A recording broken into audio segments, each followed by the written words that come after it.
4 मई को लेकर बीजेपी जो क्लेम कर रही है, भवानीपुर सीट पर ममता की संभावित हार को लेकर जो दावा कर रही है, क्या बंगाल की ग्राउंड रियलिटी भी वही है?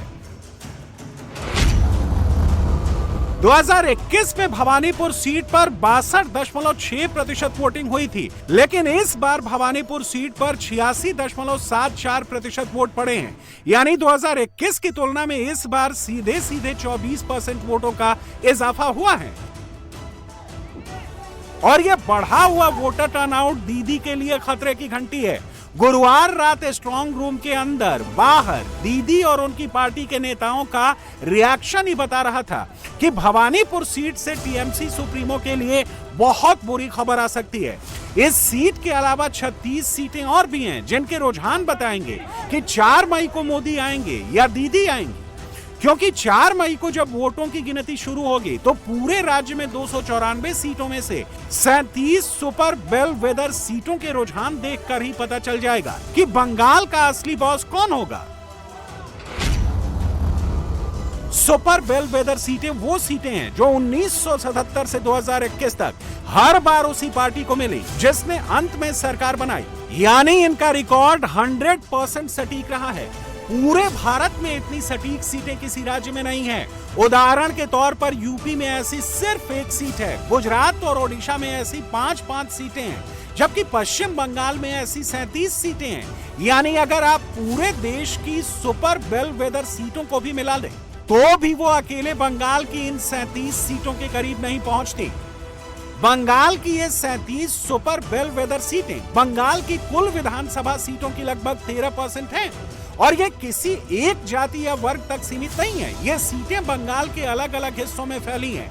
मध्य कोलकाता, दक्षिण और दक्षिण पश्चिम बंगाल के इलाकों में 15 से 20% सीटें ऐसी हैं जो 1977 से 2021 तक हमेशा विजेता के साथ ही रही हैं, जैसे भवानीपुर, डायमंड हार्बर, औसग्राम, उदयनारायणपुर, मगरहाटपुर।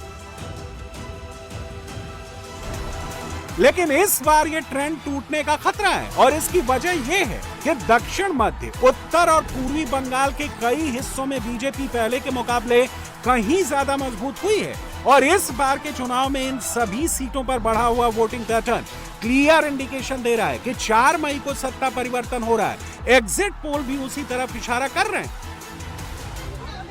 ममता बनर्जी इसीलिए पिछले 48 घंटों से इतने पैनिक में हैं, नर्वस दिख रही हैं और दीदी के साथ साथ दीदी को सपोर्ट करने वाली पार्टियां अभी से 4 मई के बाद वाले नए नए बहानों की लिस्ट रेडी करने लगी।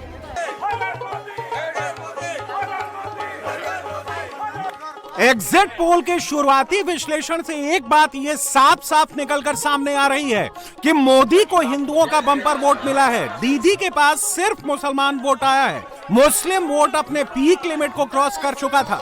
हिंदुओं को एकजुट होना था और इस बार का बढ़ा हुआ वोटर टर्नआउट बता रहा है कि हिंदू वोटर ने दीदी को छोड़ मोदी के साथ आगे बढ़ने का फैसला कर लिया है।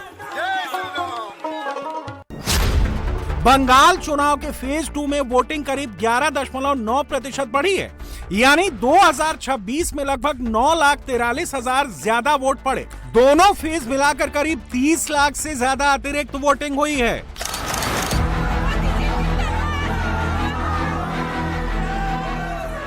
और वोट देने वालों में एक बड़ा तबका हिंदू वोटर्स का था।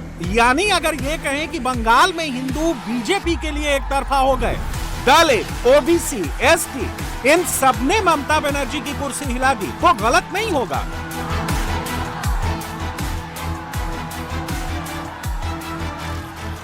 एग्जिट पोल में इस बार की सबसे बड़ी खबर बंगाल का दलित और पिछड़ा वर्ग है।